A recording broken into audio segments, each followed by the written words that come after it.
اب حسن لیٹے نہیں ماتا نا سلوٹیں کب پڑتی جب کوئی تڑپتا ہے وہ منہ چھپانا جسے رونا نہیں آتا تو فکرہ اتنی سلوٹیں پڑی جتنے فاطمہ کی سند کے بھول سے تھے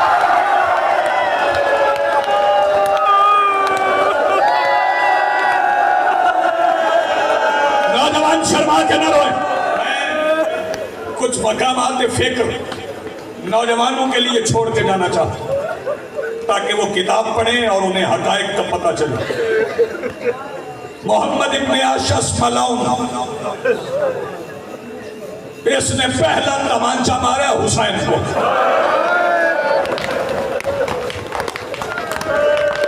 شاباش شرمانا نا اشعث کا بیٹا ہے محمد ابن اشعث جس نے حسین کو پہلا تمانچہ مارا اس کی بہن ہے جودہ بنت اشعث جس نے میرے مولا حسن کو زہر دی ہے جا کے کتاب دیکھنا یہ کس کے رشتہ دار ہیں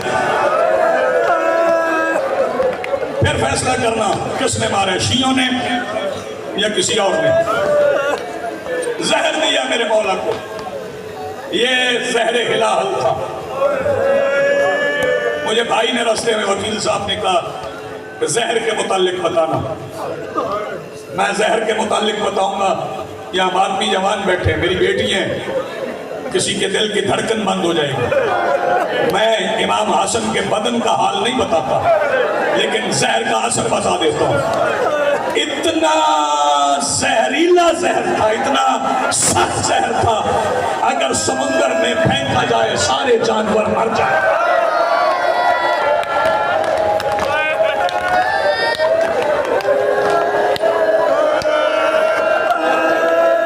شہزادی آپ کو سلامت رکھے سیدہ آپ کو سلامت رکھے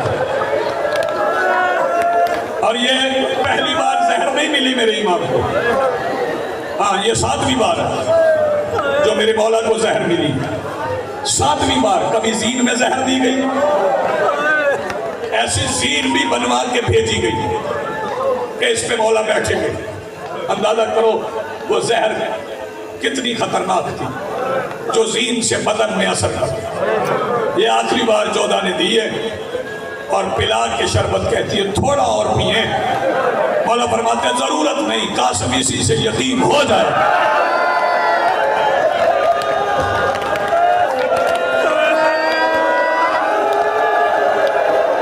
مرحبا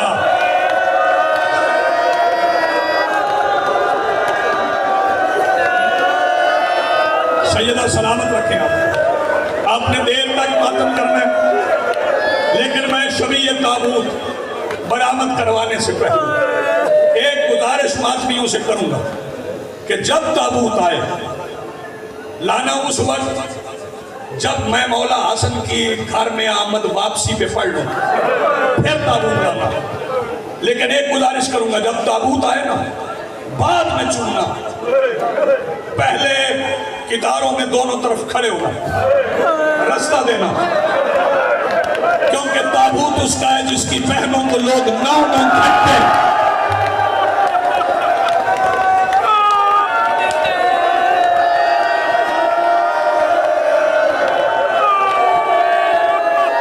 سلامت رہو سلامت رہو نسلیں آباد بطول کی اولاد کے غم کے سوا کوئی غم نہ دیکھو میں نہیں کہتا جسے رونا نہ آئے وہ منہ چھپائے میں کہتا ہوں آج جنازہ ہے جسے رونا نہ آئے وہ رونے والی شکل بنائے اگلا فکرہ کہہ رہا ہوں آپ جیسے صاحبان معرفت نہیں سمجھیں گے تو کون سمجھے گا مولا کو زہر مل گئی مولا نے اس کی طرف دیکھ کے کہا میں مہربان نہیں تھا میں تم پہ اکرام نہیں کرتا تھا میں ایک فکرہ کہوں گا مجھے ماتمی جوان معاف کر دیں بیٹیاں معاف کریں گی جودہ حسن کے سامنے ایسے ہنسی جیسے اکبر کا قاتل علی کی بیٹی کے سامنے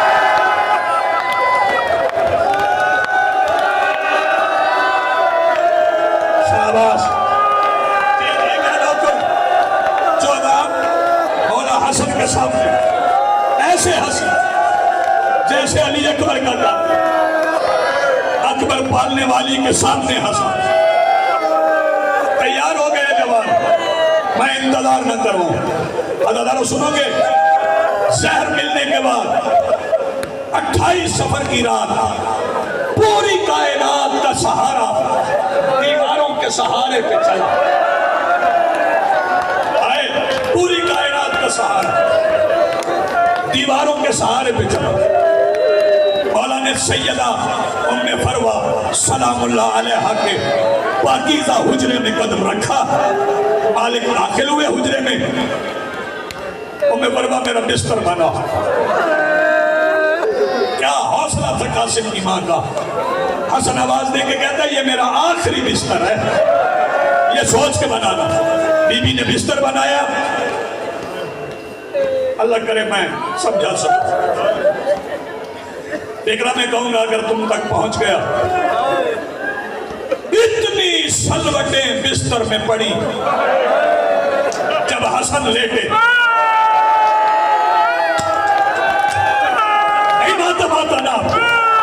سلوٹیں کب پڑتی؟ جب کوئی تڑپتا ہے وہ منہ چھپا لے جسے رونا نہیں آتا. تو فکرہ اتنی سلوٹیں پڑی جتنے فاطمہ کی سند کے پورزے تھے.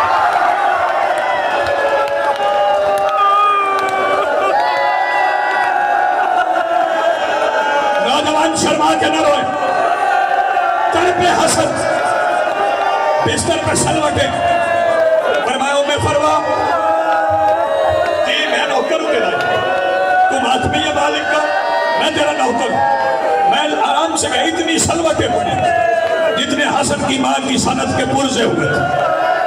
عزیزانو حسن آواز دے کے کہتے ہیں ام فروہ میرا قاسم کہاں ہے؟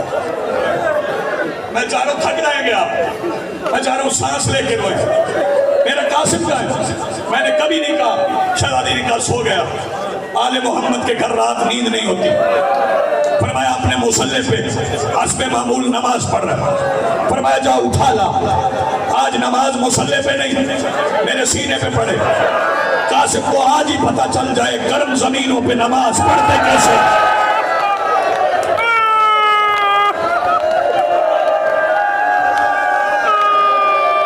تیری جوانی سلامت ہے. شہزادی قاسم کو اٹھا کے لائے. بابا آپ کا سینہ بڑا گرم ہے. فرمایا یہ گرمی تیری یتیمی پہ ختم ہو جائے. کیا ہے یہ حرارت تیری یتیمی پہ ختم ہو جائے. فرمایا جا قاسم پھوپھی کو بتا. سیدہ ام فروہ کرتی ہے مالک حکم لے میں بتاؤں. 3 سال کا قاسم بتائے گا. فرمایا نہیں میں قاسم کو بھیجوں گا. ایسے بتانے کی ضرورت نہیں پڑے گا. جو آدمی جوان بیٹھو میں ایک ایک چہرہ دیکھ رہا ہوں. اگر میں دیکھ رہا ہوں تو وہ بھی آئیے جو بھائی کا پرسہ لینے آئی. عزیزانو سنو گے میں حالت ایسی بناؤں گا. کیا کیا حسن امام نے؟ پہلے قاسم کا گریبان چاک آستینیں الٹ دی. مٹی فرش سے اٹھا کے قاسم کے سر میں. میں کہتا ہوں اللہ کرے سر قاسم کا ہو تو پھر مٹی بطول کے گھر کی ہو. کبھی کربلا کی مٹی قاسم کے سر میں نہ پڑے. عزیزانو سنو گے فرمایا جا پھوپھی کو بتا کیا. اور جانتے ہیں نا میری بہن کے دروازے کے آداب کیا ہے؟ شاباش بابا کیسے؟ فرمایا دستک نہیں دینا, دروازے کو ہاتھ نہ لگانا, دہلیز پہ بیٹھنا, آئے تطہیر پڑھنا. میری بہن عالمہ غیر معلمہ ہے, سمجھ جائے گی. عزیزانو حسن کی موجودگی میں قاسم صحن میں یتیموں کی طرح چلے. چلتے چلتے آکے شہزادی کے حجرے کی دہلیز پہ بیٹھے. قاسم نے پڑھا بسم اللہ الرحمن الرحیم انما یرید اللہ لیذھب عنکم الرجس اہل البیت ویطہرکم تطہیرا. سیدہ فرماتی اما فضا دیکھ آواز قاسم کی ہے, انداز یتیموں والا ہے. تھک گیا میں قریب آ گیا. دروازہ کھلا, قاسم کے سر میں مٹی دیکھی. اب مجھے جوان معاف کریں گے, پہلی بار سے علی کی بیٹی نے کہا قاسم، علی کی بیٹی کی آواز بلند ہوئی کہ اپنے حجرے سے عباس بغیر نالین کے دوڑے۔ سیدہ یہ بلند کیوں بولی؟ فرمایا قاسم کی حالت دیکھ۔ عباس دیکھ کے کہتے ہیں کس نے بنائی؟ قاسم کہتے ہیں بابا نے۔ سیدہ فرماتی ہے عباس میں سمجھ گئی۔ سیدہ سلامت رکھے جو ماتم کے لیے تیار ہو، ایک ایک جوان ماتم کرے گا۔ عدد رسول اللہ۔ سیدہ چلی، جب مولا عباس بولے نا ہر حجرے کا دروازہ کھل گیا، ہر مستور نکلی، جس طرف شہزادی گئی نا میں رک جاؤں گا اسی طرف چلے۔ مولا حسن کے حجرے میں آ گئے، عباس پہلو میں کھڑے ہو گئے، بہن سامنے کھڑی ہو گئی، سامنے کھڑی ہو گئی۔ اب زہر ملا ہوا ہے، میرے مولا حسن کی آنکھیں باندھے بستر پہ تڑپ رہے ہیں، سامنے بہن کھڑی ہے پیروں کی طرف۔ حسن امیر کی آنکھیں کھلی، پیروں کی طرف علی کی عزت دیکھی، حسن نے پیر سمیٹے۔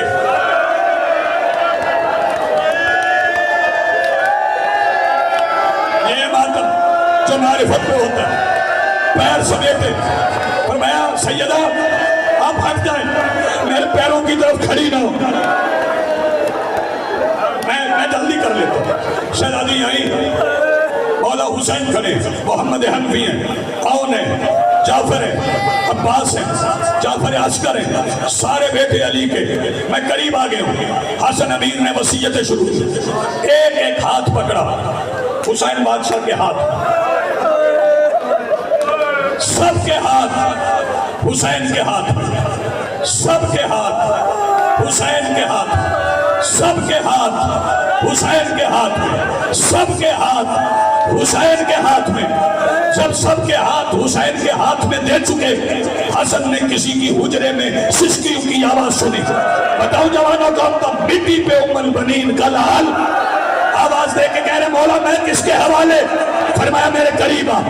عباس قریب آئے، عباس کا ہاتھ پکڑ کے بی بی زینب کے ہاتھ میں رکھ کے آواز دے کے کہتے عباس تو جان زینب جانے۔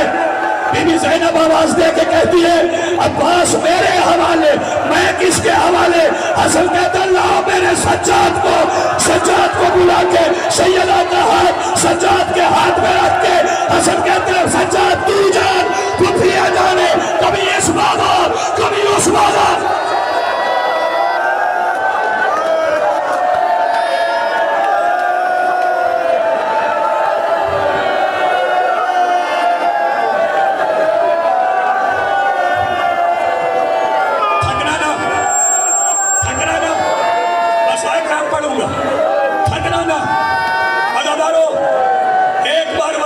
مکمل ہوئی، حسن کا سر بہن کی گود میں تھا، حسین قریب کھڑے تھے، حسین نے پڑھا اِنَّ لِلَّهِ وَإِنَّ إِلَيْهِ رَاجِعُونَ۔ قاسم یتیم، فکرہ میں کہوں معافی دینا، سب کا ماتم شروع ہوا۔ حسین کہتے بہن الگ ہو کے میری بات سن، جو جوان ہو۔ سیدہ زینب بھائی کے ساتھ الگ ہوئی، حسین آواز دے کے کہتے ہیں میں حسن تیار کرتا ہوں، وہ جو جنت سے 2 کفن آئے تھے دونوں نکال لے۔